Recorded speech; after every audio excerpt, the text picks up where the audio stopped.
Ladies and gentlemen, good day and welcome to Q4 FY24 earnings conference call of Navin Fluorine International Limited, hosted by Orient Capital. As a reminder, all participant lines will be in the listen-only mode, and there will be an opportunity for you to ask questions after the presentation concludes. Should you need assistance during the conference call, please signal an operator by pressing star, then 0 on your touch-tone phone. Please note that this conference is being recorded. I now hand the conference over to Ms. Shivani Karwat from Orient Capital. Thank you, and over to you, ma'am. Thank you, and welcome to the Q4 and FY24 earnings conference call. Today on this call, we have Mr. Vishad Mafatlal, Chairman, and Mr. Anish Ganatra, Chief Financial Officer of Navin Fluorine International Limited. This conference call may contain forward-looking statements about the company, which are based on beliefs, opinions, and expectations as of today. Actual results may differ materially. These statements are not the guarantees of future performance and involve risks and uncertainties that are difficult to predict.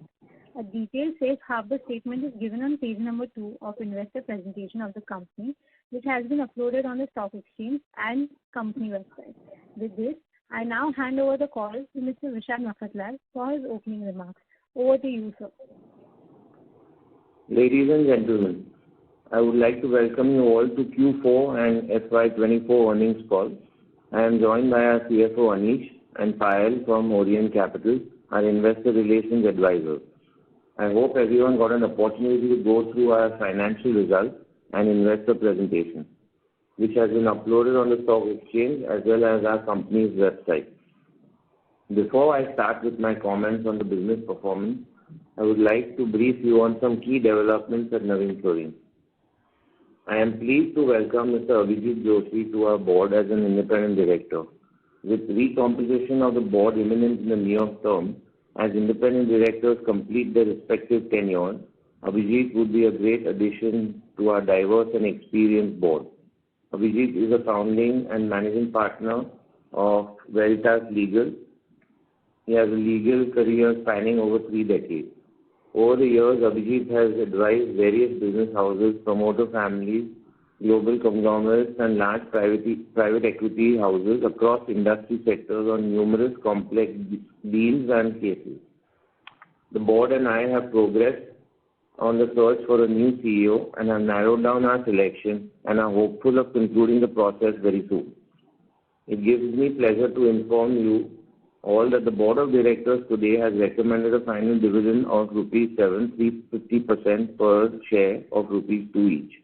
The company has already declared and paid 2 dividends, one interim and one one-time special dividend of Rs 5, 250% and Rs 3, 150% per share respectively for the financial year ending 31st March 2024.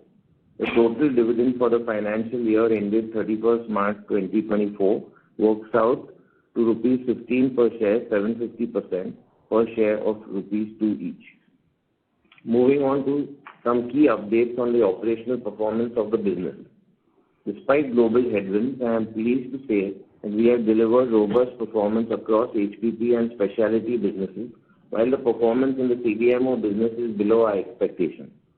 In the last fiscal, we have delivered revenues of Rs 2,065 crores and an operating EBITDA of 398 crores, underpinned by strong operating cash flow delivery of Rs 750 crores for FY24.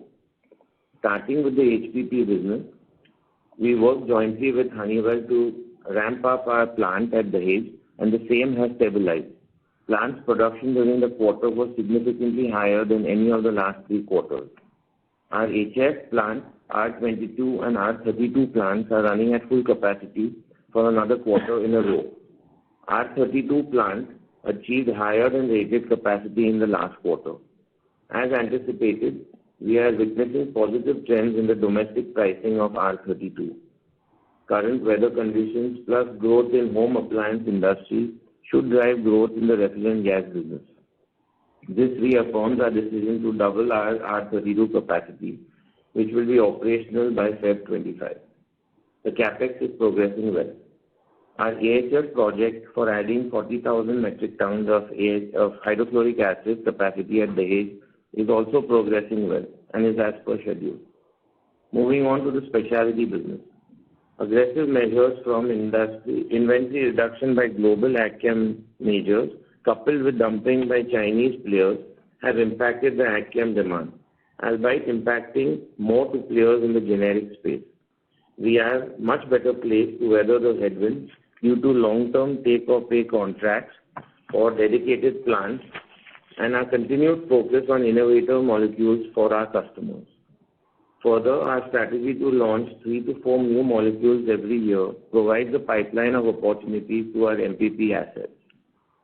Chemical charge at the agro-specialty plant at Dahej has been initiated with commercial production expected by end of Q1 FY25, early Q2 FY25. As indicated, firm orders for the dedicated capacity for FY25 are in place. A capex of 30 crores towards development of a completely new capability in Surat is on track and is expected to generate revenue from FY25. Moving on to the CDMO business. Our CDMO business delivered weak results due to deferral of sales of key molecules.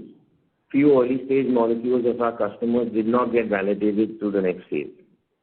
Looking ahead, our strategy to secure a right mix of late-stage molecules and to have a strong base load and early-stage molecules to create pipeline for future growth is showing early signs of success.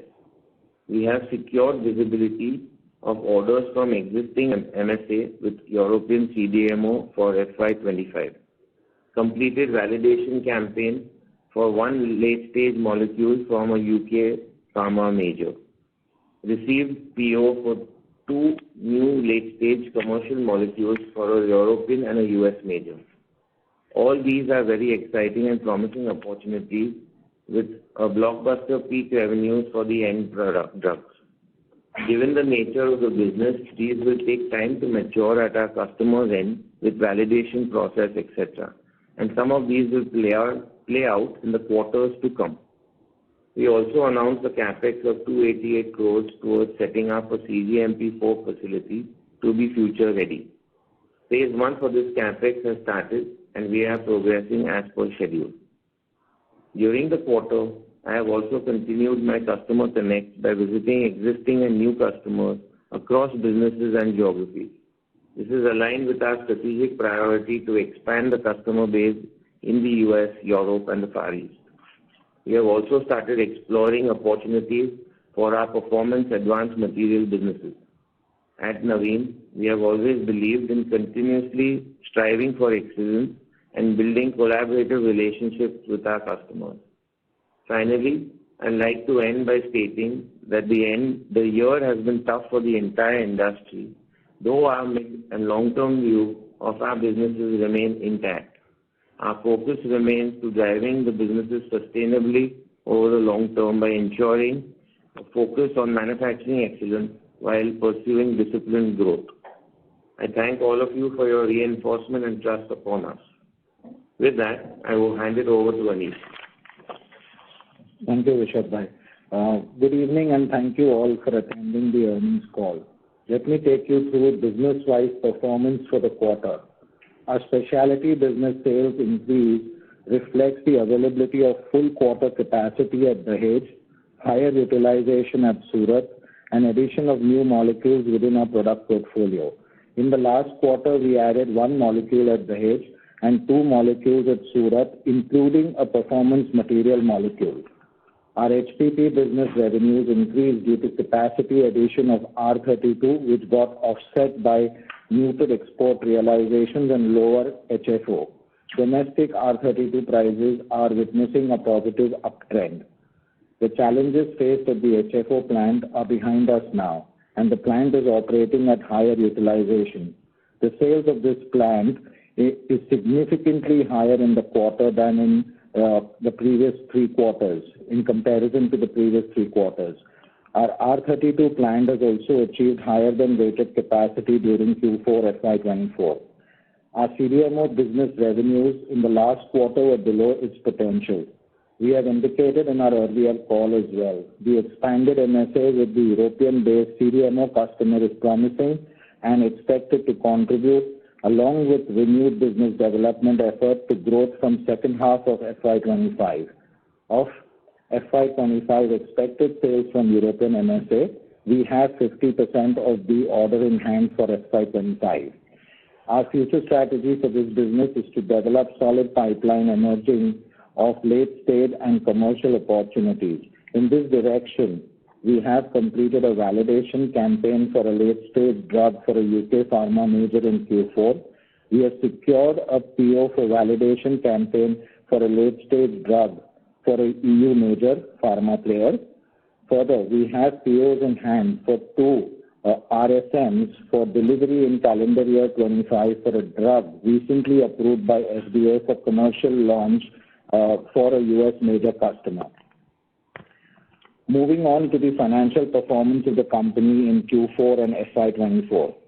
The sales in this quarter were impacted largely due to lower sales in CDMO segment, which is a higher margin business, and pricing pressure in the export market of R22. Lower than expected sales resulted in decline of EBITDA margins, reflecting lower operating leverage. I will now share the highlights of the performance for FY24 and Q4 FY24, post which we will be happy to take questions from all of you.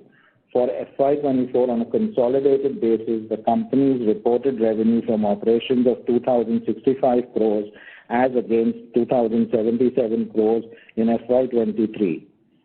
Operating EBITDA in FY24 stood at 398 crores as against 550 crores in FY24, down by 28%. Just a correction, 550 crores in FY23, down by 28%. Operating EBITDA margin stood at 19.3% as against 26.5% in FY23, lower by 720 basis points. Exceptional item includes gain from sale of colony land at Surat for 52 crores. Profit after tax stood at 270.5 crore for FY24 as against 375 crore in FY23, reflecting higher depreciation and finance costs associated with the commissioning of the Hague assets. Now coming to the quarterly performance for Q4 FY24, the company reported net revenue from operations at rupees 602 crores against 697 crores in quarter 4 FY23. Operating EBITDA was 110 crores as against 202 crores in Q4 FY23. PAT stood at 70 crores as against 136 crores last year, same quarter. Within the context of short-term headwinds, we have continued to ensure a tight financial framework. In particular, for FY24, the business generated operating cash flow delivery of 750 crores, aided by our continuous efforts on driving working capital down, resulting in a release of 361 crores cash during FY24. Our net debt to equity ratio at the end of March 24 stands at 0.35 versus 0.37 at the end of March 23. So that's it from my side. We'll now open the floor for question and answer. Thank you very much. Thank you very much. We will now begin the question and answer session. Anyone who wishes to ask a question may press star and 1 on their touch-tone telephone. If you wish to remove yourself from the question queue, you may press star and 2. Participants are requested to use handsets while asking a question. Ladies and gentlemen, we will wait for a moment while the question queue assembles. We have our first question from the line of Rohit Nagraj from Centrum Broking. Please go ahead. Yeah, thanks for the opportunity. The first question is on HFO. So on slide 8, we have mentioned that lower HFO. So is it basically volumes or is it value? And since the plant is now stabilized, when do we expect to go back into optimum utilization? And any take or pay that we have exercised in FY24? Thank you. All right. Yeah. So on your first question about what does that lower HFO mean, it's if you remember in the last year, Q4 FY23, we achieved record production of HFO, and we said that time that we ran the asset at its full throttle. This year, what we are saying is that the volumes have achieved stability. We've got to where we should be getting to. So that comment is related to lower volumes. Okay. Also, pricing is going to change, right? Each year, the pricing is dependent on the raw material prices that go into it, etc. So there is a pricing impact too, but primarily volume impact. Now, what was your next question? Sorry. So when are we expecting to go back to optimum utilization, and any take or pay that we exercised in FY24? So just to give you a sense, for FY24, as you know, our plant had issues on stabilization in the early part of the year. If we achieve the same rate as what we've achieved in quarter 4 for the remainder part of FY25, then we should expect a 1.3 times increase in the volumes. Sure. And take or pay? So to answer your question in a simple word, we are already there, in terms of, I don't call it optimal utilization, but like we've said last time, that the utilization is good enough for me to meet the demand that is currently at play. Take or pay, we have not had to exercise because the contracts from Honeywell are supporting that. Supporting the orders are supporting the minimum offtake. All right. The second question is on CDMO. So till last year, we used to have about $40 million of yearly run rate. Obviously, it used to be lumpy on a quarter-to-quarter basis. Incrementally, that base run rate, will it continue at 40, given that in FY24 we have done close to about $32-33 million? It will continue at that, but I would like to give some color to that answer. Like CDMO, we've always talked about the fact that our strategy is to balance the early and late stage molecules. There is some solid, meaningful progress on that, which both Vishad Bhai and I have highlighted in our speech, plus is also on the slide. As all of that comes through, along with the orders that we have for the Fermion MSA, we certainly internally have strong belief of having a better year this year compared to last. Sure, sir. Thanks for answering all the questions and all the best. Thank you. Thanks, Rohit. Thank you, sir. We have our next question from the line of Sanjesh Jain from ICICI Securities. Please go ahead. Yeah, good evening, sir. Thanks for taking the question. I got 3. I will ask the 3. One, on the CDMO business, can you help us explain that this European CDMO order which we have received 50%, what is the annual order for the... Sorry to interrupt, Mr. Sanjesh. Can you please be a little louder? Okay. Is it good enough now? Yeah, that's better, Sanjesh. Thank you, sir. So on the CDMO business, I just wanted to understand this European CDMO, which we are expected to start from the second half of FY25, and we have received a firm order. What is the size of this order? And this is why we are telling that the recovery will be in the second half. That means first half again are going to be muted. Is that the right understanding? That's number one. Okay. Shall I? Okay, hang on. Go ahead. Go on. You want to finish? Okay. Second, on the specialty side of the business, what do we mean by performance material? What exactly are we indicating there? That's number one. And number two, with Q4 exports being at 1,200 crore, are we operating everything at full capacity, what we have started? Except the fluoro molecules where we are charging now, so that revenues will start probably coming from Q2 onwards. That will be a fair assumption. And last, on the margin side, this quarter on the standalone, the EBITDA margin is at 12.8%, and mix change between the specialty and CDMO is there, but HPP contribution has remained stable. The understanding was that the margins are not very different for these two segments. Why is there a drop in the there's a sharp drop in the margin on that count? So these are the 3 questions. Thank you. All right. So first thing on your so thanks for the question, Sanjesh. But on the CDMO, your question about the size of the order. So typically we would not give out numbers, but we've always said that the Fermion order was a multi-year, multi-million-dollar contract that we've already disclosed in the market. Also remember, the nature of this business is that you're always going to have an elongated period between the time you submit trial orders to the point that you actually, get registered, etc. I'm sure you're aware of that. So what's going to happen is you're going to start to see some revenue come in this year, decent sized revenue. I wouldn't put a number to that. But if you had to get an indication that, so for calendar year, whatever we get in 24, in calendar year 25, that will be twice of that. And in calendar year 26, it would be thrice of that. And that's just the way it would work in terms of completing our registrations for all the 3 molecules that we have the MSA for. Now, to your point, where the business is muted in the first half versus second half, the business is actually muted not because only of the Fermion order. As we've explained to you before, the entire process of going through validation takes time.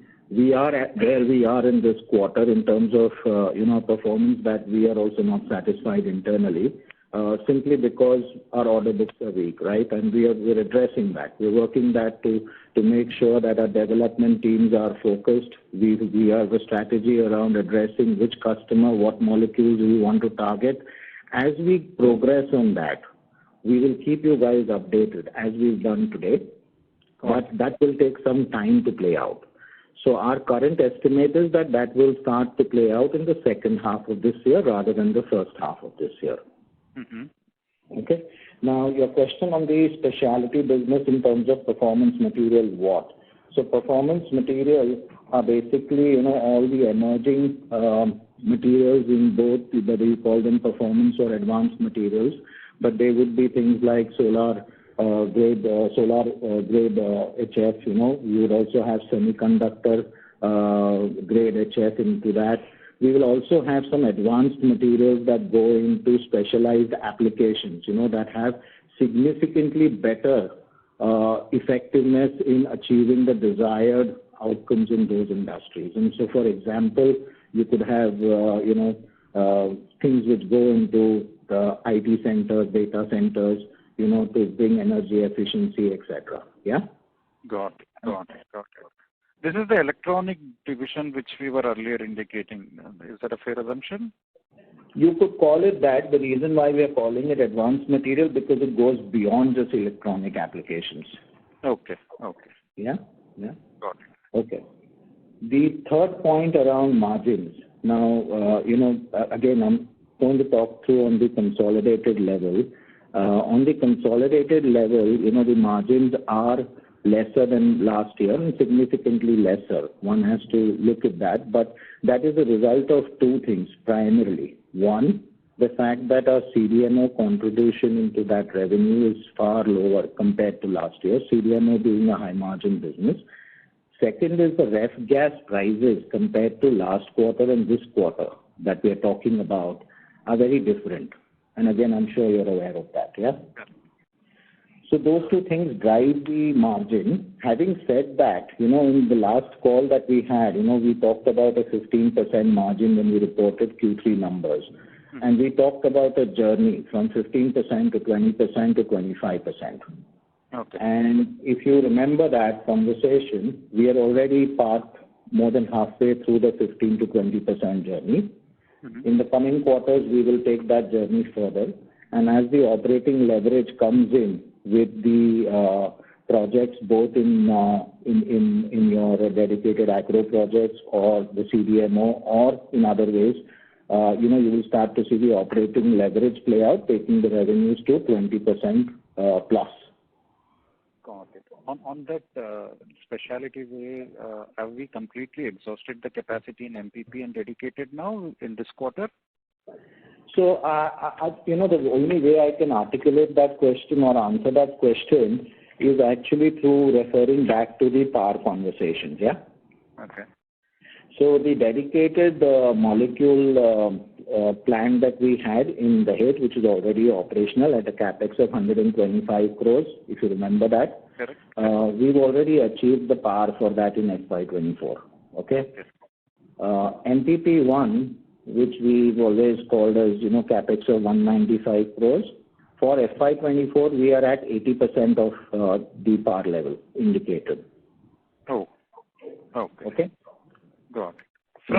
Now one has to remember, so I've told you the 80%. So if you think next year is going to be 80%, but Vishad Bhai has already mentioned in his commentary the global headwinds on the AgChem side. That's going to have its play. Yeah? So again, in the AgChem side, nobody is expecting a hockey stick recovery. The recovery is going to be slow, progressive, and we will start to see it in the second half of the year. Yeah? Fair enough, sir. Fair enough. Just one bit. So considering that there is a gradual recovery in CDMO, margin of 25% will be more like a 26 number and not 25 number. Will that be a fair assumption? I would not jump to that. And I would not say that in either ways. I would not answer that. I think I've given enough guidance directionally. I don't want to give specific numbers to you. But, in our own sort of way, if you look at last quarter, we were at 15. This quarter, we are at 18, and 18 is sustainable. We are going to take this 18 to 20. So I'm sure directionally, again, you can see the pace at which we are working. I'll leave it at that. Fair enough, sir. Thanks for answering all the questions in such a detail. Appreciate that. Thanks, Sandesh. Thank you. Thank you, sir. Ladies and gentlemen, in order to ensure that the management is able to address questions from all the participants in the conference, please limit your questions to strictly only 2 questions per participant. Should you have follow-up questions, we request you to rejoin the queue. We have our next question from the line of Sudarshan Padmanabhan from JM Financials. Please go ahead. Yeah, thank you for taking my question. So my question is to understand the underlying demand on the specialty chemical side.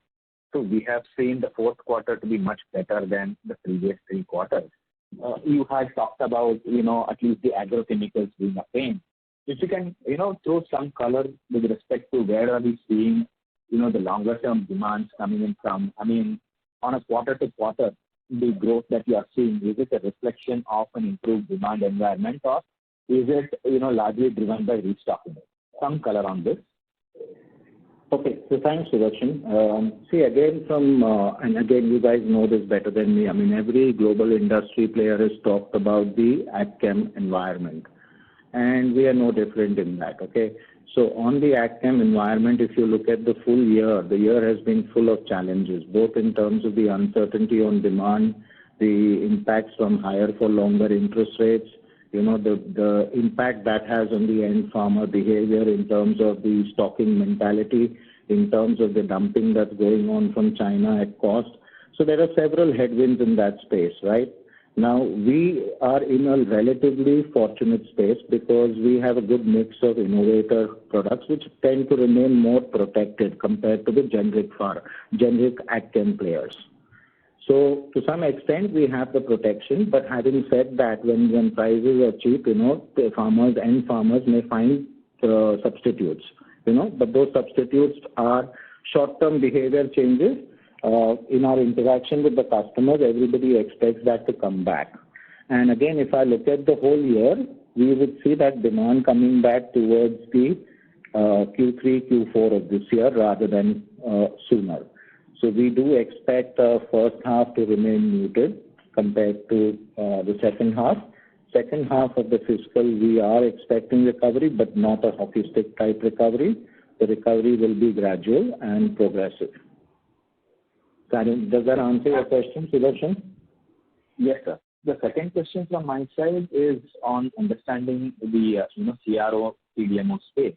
What we understand from a lot of Indian players as well as global players is there has been a slowdown, again, because of higher interest regime. Not specifically talking about projects, but are we seeing that kind of a slowdown impacting us on the healthcare side as well? So, Sudarshan, see, we've actually been very encouraged from our conversations with the customers, and it's a testament to the fact we started talking about shift in the strategy only a couple of months, where we said we wanted to balance late stage versus, early stage molecules.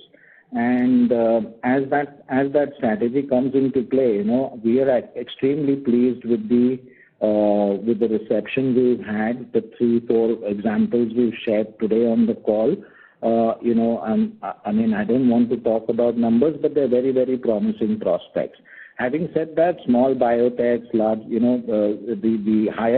the interest rates are higher, everybody is out to optimize. The way we are optimizing our business, focusing on efficiency, everybody else is doing it. And, in these environments, only the most successful things come out and shine. So we also see that, yeah.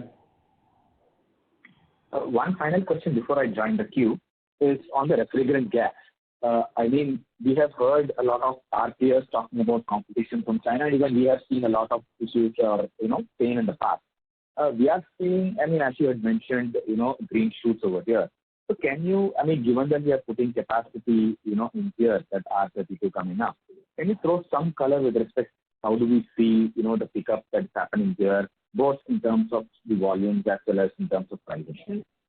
See, R32, we are very, very kind of confident about the decision that we've taken. And one has to look at this in the global context as well, apart from obviously the growth in the domestic over time. Yeah, in the global context, if you see, 24 is like a barrier year, where a lot of the geographies, whether it is EU, US, or Japan, all of them have gone through a quota cut restriction on GWP, right?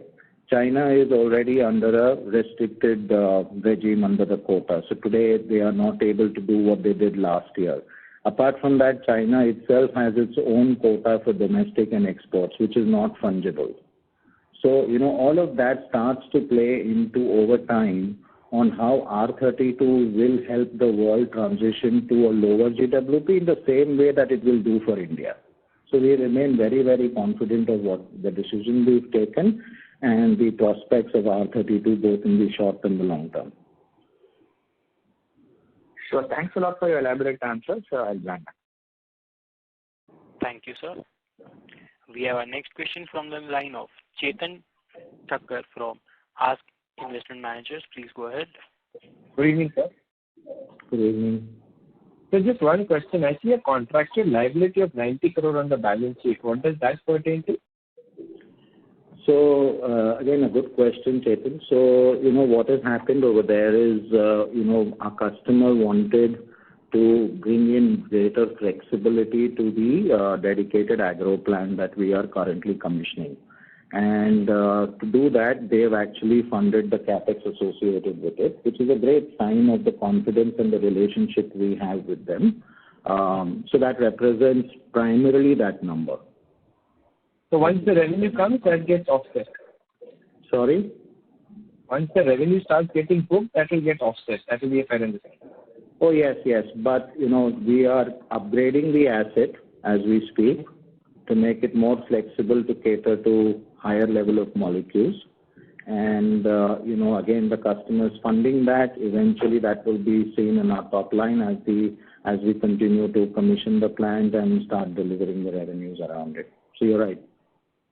Sure. Got it, sir. This is very helpful. Thank you so much and all the best. Thanks, Chetan.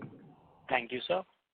We have our next question from the line of Vivek Rajamani from Morgan Stanley. Please go ahead. Mr. Vivek, are you there? Hi, sir. Thank you so much. Hello? Yeah. Yeah, hi. Hi, Vivek. Hi, sir. Thank you so much for the presentation. Just one clarification and one question from my side.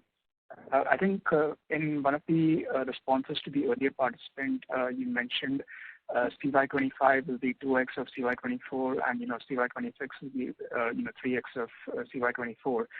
Just wanted to clarify, this was with respect to only the Fermion contract or with respect to your entire CDMO pipeline? No, this is only the Fermion contract. Got it, sir. Thank you. And the second one was also with respect to CDMO. Vivek, that's essentially the nature of the MSA, right?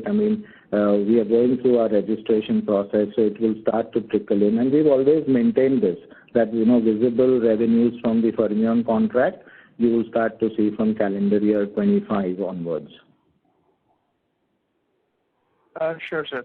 Thank you so much for that. And this second question was also on CDMO.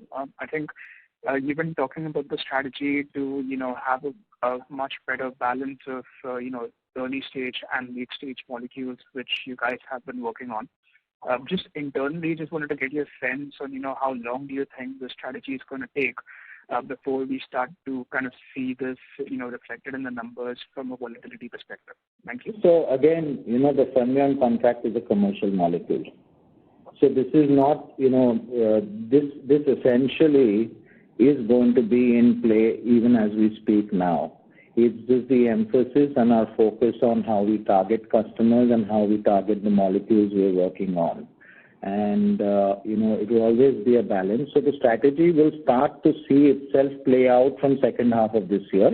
Will it have played out completely? No, that will continue. And this strategy is what underpins our unlocking of the 100 million that we've indicated before.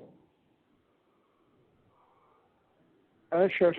Thank you so much for that, and all the very best. Thanks. Thank you, sir. We have our next question from the line of Abhijit Akela from Kotak Securities. Please go ahead. Yeah, thank you and good evening. First on the commercial molecules that you are now, in the process of signing up in CDMO. Just to understand that. Sorry, Abhijit, your voice is, we lost you there for a minute. Okay. Can you hear us? Hi, can you hear me now? Yes. What is your question? Yeah. Just on the CDMO business, these commercial stage molecules that we are now signing up, will margins on these be comparable to, the rest of the CDMO business that we've been making thus far in past years? So Abhijit, it's always the case, when you're doing in any of these business, when you're doing the pre-qualification, early trial, you have smaller quantities, higher margins, and then as you progress, you get significantly higher quantities and a decent margin. That's what we are aiming for. So, you can't expect significant volumes of astronomical margins. That would be unreasonable, but that's the nature of the game, So like we've shared before, the commercial molecules will start to provide a base load, make sure the lumpiness is reduced from a strategic lens point, and allow us to focus on also develop promising CRO work on the early stage, which then starts to fill in the pipeline as the commercial molecules drop off the patents over time. So it makes the business very sustainable. Thank you. That's helpful. And one more question on this is on the agrochemical side. So when we are talking about, still some lingering softness in FY25, does this pertain primarily to the multipurpose plant, NPP1, or is it also related to the Surat portfolio of products we have? Where is the softness? So the AgChem scenario is across, right? It does not distinguish between assets in Surat or Dahej. It's an industry phenomena, that slowdown, etc. But having said that, about 65-70% of our molecules tend to be in the patented bucket. We are supporting patented molecules, right? Patented end use. So that protects us and gives us reasonable, better protection than some of the other players who are primarily into generics or have a higher generics footprint. Okay? Okay. Got it. Thank you so much. Okay. Yeah, thanks. Thank you, sir. Ladies and gentlemen, in order to ensure that the management is able to answer questions from all the participants in the conference, please limit your questions to strictly only 2 questions per participant. Should you have a follow-up question, we request you to rejoin the queue. We have our next question from the line of Dhavan Shah from Health Accurate Advisors. Please go ahead. Yeah, thanks for the opportunity, sir. So my question is on the CDMO side.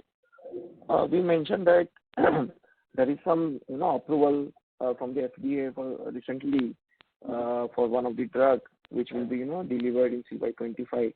So what is the opportunity size there? What could be the size of the molecule there, and what is our opportunity size in CY25? Or maybe the overall. So again, I'm not going to be specific on numbers, but the 3 examples we've listed, three kind of things we've picked out and shared with you guys. All of those are in the end drug is possibly in billions of dollars forecast. Of course, that doesn't mean our numbers go that way, but it tells you that it's a big drug, blockbuster thing, so we will have a good share it gives us more sustainability. Frankly, that's what we are looking for, right? Right. And the delivery would be starting in FY25 itself, or it will be gradual, maybe from 26, 27? No, so it will be phased. It will be phased. Fermion will start in 25, as we've said, FY25, and then progressively it will come. Also remember the way that business works is you get your early orders, you get pre-qualification trials, process trials. So you keep getting small orders till you start going through that entire process of registration, and then fingers crossed things work both for them from the customer point of view in terms of the molecule itself, and also for us in terms of the chemistry that we are working with them on. Okay. And I think there is some difference of the molecules also, plus, the Fermion cells would be there, plus this molecule in CY25 or maybe FY26 itself. So what kind of run rate are we looking at? Because right now CDMO is running at roughly $30 million kind of the annual run rate. Considering all this. So sorry to cut you there, Bhavan, but see, we've already indicated that our mix of commercial to early stage, our intent is to get to 50-50 or 60-40 types kind of ratio, right? And we've indicated that, with all the new capex we've announced, the phase one of that opens up the $100 million opportunity. So that tells you, in a way how we will progress directionally to that, yeah? Sure. And the last one, would it be possible to, break it up the gross block among the three segments right now, roughly in FY24, and I think we have roughly 2,000 crore gross block. So what could be for Spec Chem, CDMO, and HPP?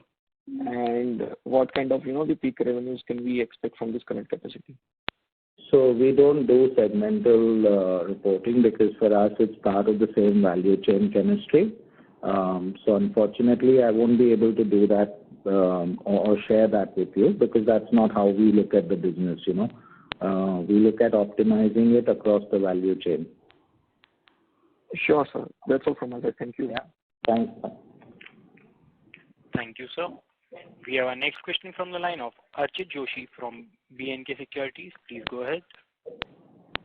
Hi, good evening, sir. Thanks for the opportunity. So our first question is within the Spec Chem piece, especially with the multi-purpose plant comment about capacity utilization that you made earlier, that our exit rate was approximately 80%. I was just trying to do some numbers here, given that we had mentioned the total potential from the MPP with respect to sales that we can deliver be close to 270 to 280 crores. And going by the same cues, there were approximately 4 to 5 products which would have contributed to that kind of a top line. So with this 80% utilization that we mentioned, are all those 4 or 5 products being produced, or there is some more product launches eventually that will help us to get to that number, let's say a couple of years down the line? No, so we had indicated peak revenue in the range of 260 to 280 crores, if I remember that correctly. And the 80% that I talked of is on the lower end of the range of the 260. Now, to answer your question, see, the fact that the strategy in the Spec Chem business is very simple, right? You have dedicated plants and you have MPP. Now, you take the plant from a lab, product from a lab stage to production stage in the MPP. As it scales up, the question then starts with the customer on converting that into a dedicated plant. So MPP is like a pipeline that allows you to grow into a dedicated pipeline. Now, what we are looking over there is 3-4 molecules that we introduce every year. And some of those molecules will continue to remain ton level and not go to very high levels of volume. Some of them will not, right? So that is the nature of the business. And that is why you have MPP as a pipeline provider to dedicated large-scale plants. So that's how it kind of works. So, the molecules that we started off, if you remember, in the hedge was with about 4 or 5 molecules. Today we've added in another 3 molecules into that. So we've taken the basket of the product portfolio to 8-9 molecules that we can service from the MPP. If any of these scales up to a certain reasonable size, they will convert into a conversation with the customer to look for a potential dedicated plant, much in the same way that we did the dedicated agro plant for 125 crores. Got it, sir. Perfect. Sir, one last question on CDMO. While it's quite appreciable that you've started giving out some details on how we are progressing with some pharma companies and the UK pharma major addition after the previous quarter's announcement with some strategic dealing with a US-based company. I just wanted to understand if one has to substantiate this, is this in the same direction that you mentioned earlier that will help us reach a 50-50 split between early stage to commercial molecules? And would this also mean that in the next leg of our capex, which we announced last quarter of 288 crores, these initiatives will land some place in that new plant over a period of time? Yeah, indeed. So the new plan that new capex that we've announced is like we've always split, right? Phase 1 and phase 2. Phase 1 is largely to cater to Fermion, or the European CDMO player that we've talked about. And, as these molecules reach a scale, phase 2 will start opening up a conversation for us as well. Understood, sir. Thanks a lot for answering and all the best. Thank you, sir. Ladies and gentlemen, in order to ensure that the management is able to answer questions from all the participants in the conference, please limit your questions to strictly only 2 questions per participant. Should you have a follow-up question, you should rejoin the queue. We have our next question from the line of Madhav Marda from FIL. Please go ahead. Hi, good evening. Thank you so much for your time. I just wanted to add one question. When we give the CDMO, we want to get to the $100 million annualized revenue. This project which we speak about, which is the billions of dollars in sales for the end product, does that, do we assume ramp up of that in our $100 million guidance, or because that is a very large opportunity, and if that clicks, it could kind of exceed the 100 million? So when we spoke at the last quarter and we announced the phase 1, we talked about phase 1 unlocking the 100 million itself. Okay. But, it's all fungible. Ultimately, we are filling in the bank from where we are today. Yeah. So you've got to look at it in perspective of that number too, yeah? It's not like we are at 600 crores today to go beyond that, if you know what I'm saying. So all of this will contribute to that. When we are at 100, we'll talk beyond 100. But this 100 million assumes the ramp up of that particular molecule, which we are talking about. No. So everything will play into it. No, I mean, it's not like, today when I'm getting an opportunity, I'm not going to say this molecule is incremental to that. It's incremental to where I am today. So everything plays into getting there, yeah? Okay. And just a follow-up there, we're basically supplying an intermediate for this drug. It's like a fluoro intermediate, something like that. Is that how we should look at the product which you're supplying? Yeah. So sorry, can you repeat your question?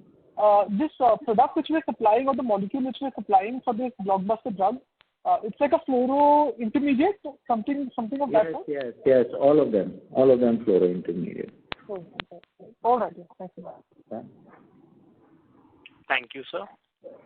We have our next question from the line of Dhruv Muchal from HDFC Asset Management Company. Please go ahead. Yes, sir. Thank you so much.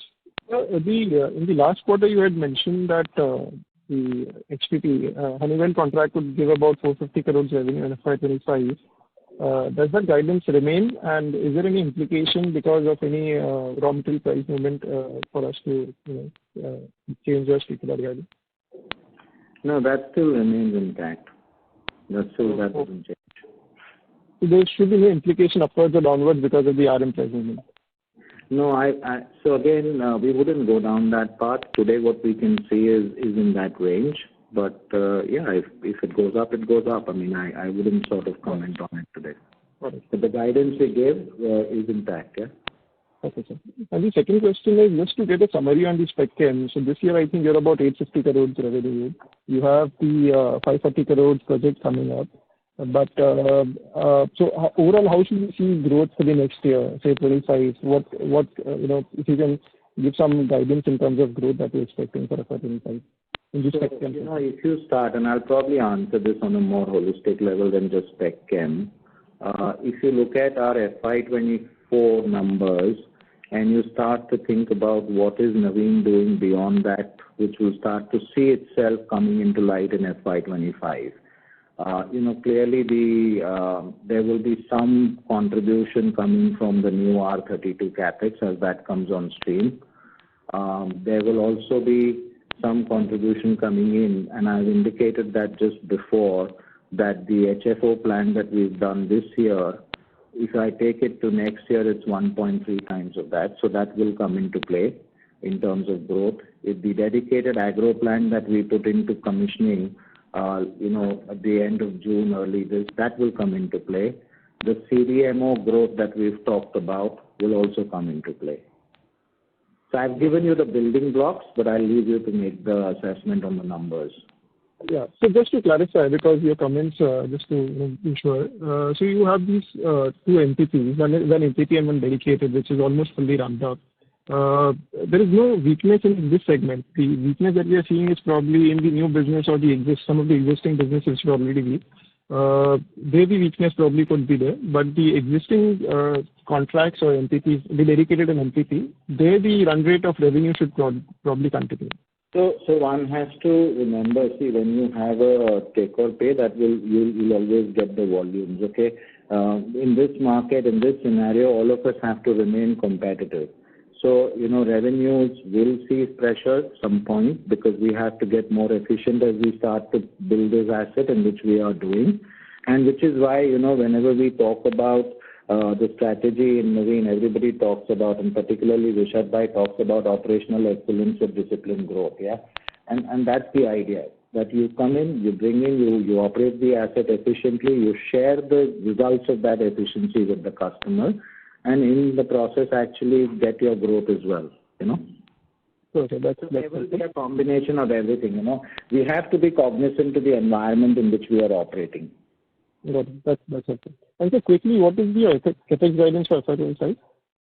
Sorry, your voice is muffled. What did you say? So capex for FY25. Capex? For FY25. For FY25. Yeah. I mean, I think, again, I've said this before. See, our operating framework, whatever cash flow, we said 500 to 600 crores of cash flow. I think that still remains, ops cash flow, that still remains intact. We will continue to have capex spend in that range, actual capex spend in that range, whether that is for committed capex or new capex. That's the capacity we have within the financial framework that we've set out for ourselves. Okay. Thank you so much, and all the best. Yeah. Thank you, sir. We have our next question from the line of Ranjit from IIFL Securities. Please go ahead. Thank you for the opportunity. Just carrying forward the capex question. So now most of the issues that we had in FY24 seems to be stabilized and running at an optimal utilization. So what's the thought process on the next leg of capex? I believe HF is what is likely to be there by the end of this financial year or early next financial year. So how do you intend to utilize that, and the thought process behind utilizing that incremental AHF capacity? So the incremental AHF capacity will come into play at the end of FY25 or early FY26, yeah? But in terms of your question on the capex guidance, see, if you think about it, and we've always laid this out, right? Our strategy is to create 4 material businesses, yeah? The 3 vertical segments that we currently have, HPP, specialty, and CDMO, and we've laid out I think, a good approach to get to where we want to get to in those 3. And combined with that, we're starting to look at making headway into advanced materials and performance. So that is going to drive our capex allocation into which segment and how we do it. But I would sort of say over the next 12 to 18 months, I wouldn't be wrong to say that you would start to see some specific capex dedicated to the performance in advanced materials to start to play. So if you say next 12 to 18 months, then probably that will take another 12 months to take shape. So that it depends on how the opportunity matures, Ranjit.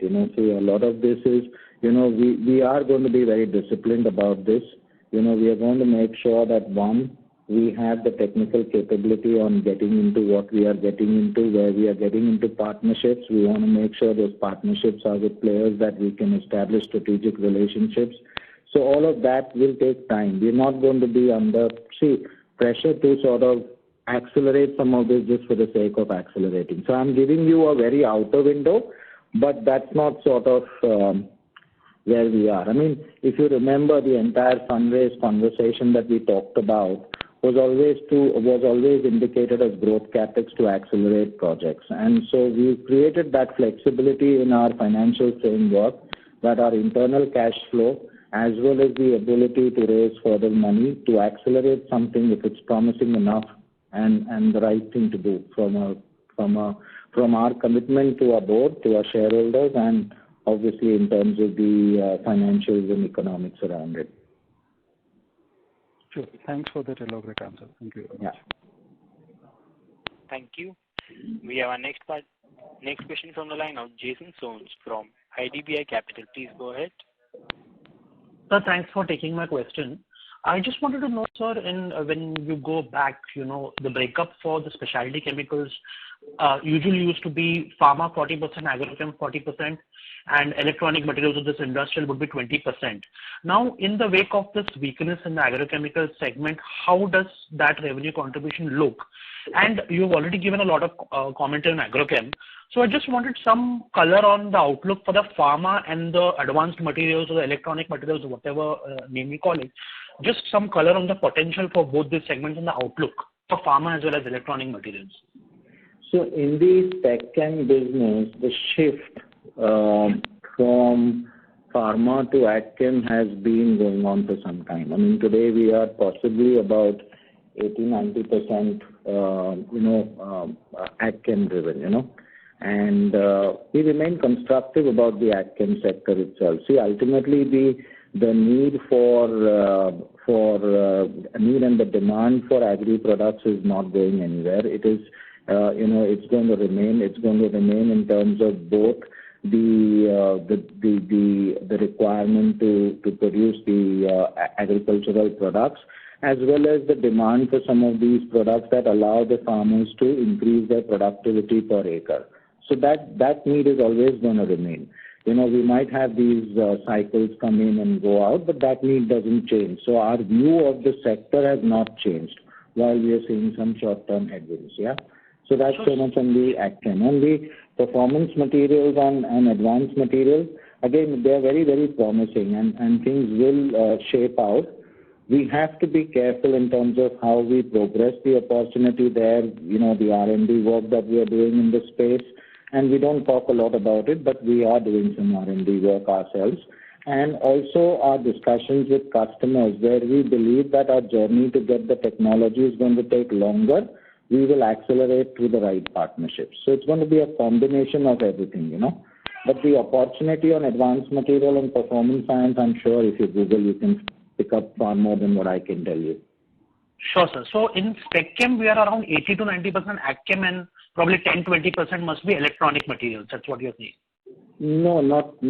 So spec chem today does not have a lot in, the one molecule. See, we are incubating, advanced materials in different parts of the business. So the molecule I gave you is an example because it's a significant milestone for us that we've now done a molecule in the performance material that we've successfully delivered to the customer. That opens up the opportunity in that space, right? So that was the signal to you. The spec chem traditional business has always been between agchem and pharma, and our split over there is predominantly about 80% on agchem. Okay, 80% on agchem. Sure, sir. So, and just further going, sir, just wanted to know, I know it's been a volatile environment and, it's been a difficulty of a chemical company, but just wanted your view on traction on further multi-year long-term contracts.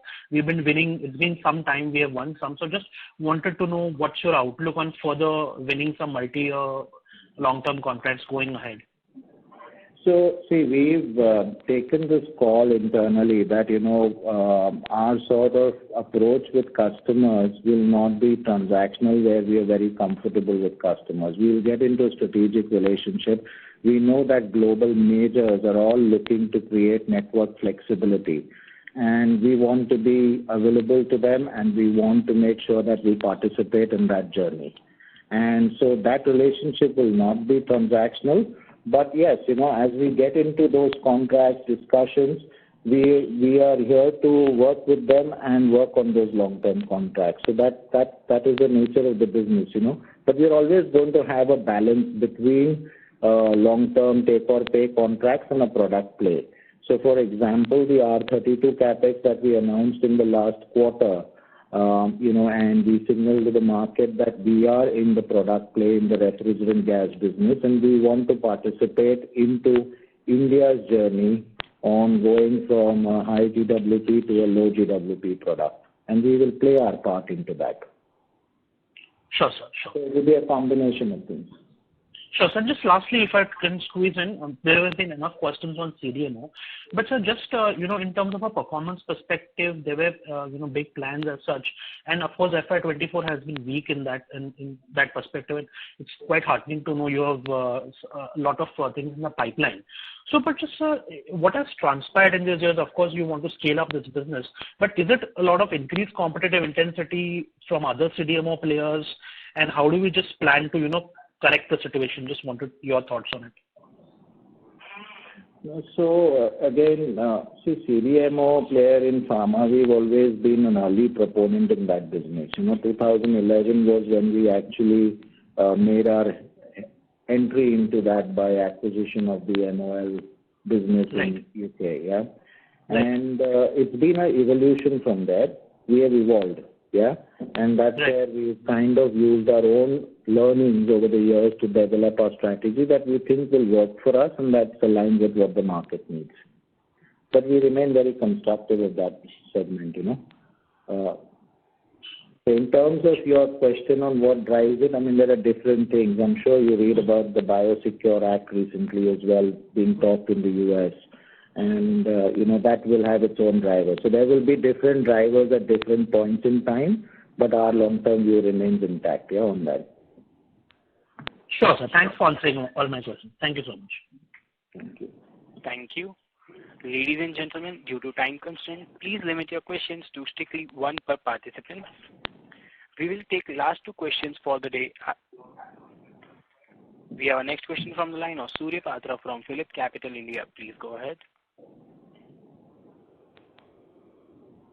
Yeah. Hi, sir. Thanks for the opportunity. My first question is on the CDMO business. Is the softness in the CDMO business what we have seen in the fourth quarter? Is it because of the inventory rationalization trend that is there in the pharma space, or it is because of the pricing angle, or it is because of your larger dependency or your dependency on the small and mid-size biotech pharma companies? What would be the kind of reason for that? And when you are saying that the sequential recovery and all that, so what would lead the recovery on the CDMO side? Yeah, so again, we've talked about it. See, the CDMO business has historically been a campaign-driven business, continues to remain a campaign-driven business. And our earlier focus was on early-stage molecules. We are now balancing that with late-stage molecules. The year-on-year, the degrowth that you see in CDMO in the quarter relates to a molecule that we had in the last year Q4, versus this year we don't have it because it was a campaign that was run at that point in time. Does it mean it will not come in the future? It could, and we certainly hope it will, yeah? But the nature of the business is that those are campaign-driven orders, and that's why you see the lumpiness. To address that lumpiness is exactly what we are doing in terms of our strategic thinking, that we will balance it with commercial molecules as well. So I hope that answers your question, Surya. Yeah. And alongside, I just wanted to understand maybe about the industry trends and all that. So do you face even pricing challenge for your CDMO business? That is one. And whether you have faced the inventory rationalization trend, what the pharma is facing currently. And what portion of your business would be dependent on the small and mid-sized biotech pharma companies? So CDMO business tends to be, it's a very different animal in some sense, because you are looking at a multi-billion-dollar opportunity. If you are one of these drug companies, you are into a space where your product has got promising prospects, and all you're looking to is make sure that you get a good partner who works with you as a partner, who's got the capability to handle the chemistry, and is able to service you in time. It's more a service industry than a product play, because each molecule is a different chemistry, right? So pricing doesn't play, but your ability to service plays a bigger importance in the CDMO business compared to what you would do in the AgChem business, Okay. So there are different models in some sense. I hope that sort of explains. Yeah, but if you can still share, sir, what portion of your business CDMO would be dependent on small and mid-sized biotech industry? No, so we don't look at it that way. We look at it more like which molecules we are playing with. Are those molecules progressing on the journey from trial to commercial launch approval? And that's the play, The play is not in terms of selecting companies, but selecting molecules, really. That fit with our alignment on the chemistry capability as well as the outlook on the product. Okay. If you just allow one more question, sir. On the Honeywell side, if there is a kind of moderation, it could be because of what reason? If you can just share. So you'll have to elaborate, Surya, because I don't know what you mean when you say moderation. No, in fact, we have seen some kind of a slowness in the uptake of the HFO, right? No, I don't think we ever said that. What we said was that if you look at our performance for the last year, we had issues with the plant, which everybody is aware of. This quarter that we are talking about, we put those issues behind us, and the plant has actually delivered production that is more than that was delivered in any of the previous 3 quarters. That's what we're saying. Okay. So it's nothing to do with demand, really. Okay. And, sir, any update on that debottlenecking of the Honeywell project, the plant associated with the Honeywell? I've said this so many times on previous calls, but I will repeat it once more. The debottlenecking of Honeywell plant was not something that was an approved project. It was in the hopper, continues to remain in the hopper. We'll bring it out when the right time and the right opportunity. Sure. Okay. Thank you, sir. Wish you all the best. Thank you, Surya. Thank you, sir. Due to time constraint, that would be the last question for today. I would now like to hand the conference over to the management for the closing comments. Okay, I would like to thank everyone for taking the time out and joining on the call today. I hope we've been able to respond to your queries adequately. Thank you all. Thank you. On behalf of Navin Fluorine International Limited, that concludes this conference. Thank you for joining us, and you may now disconnect the lines.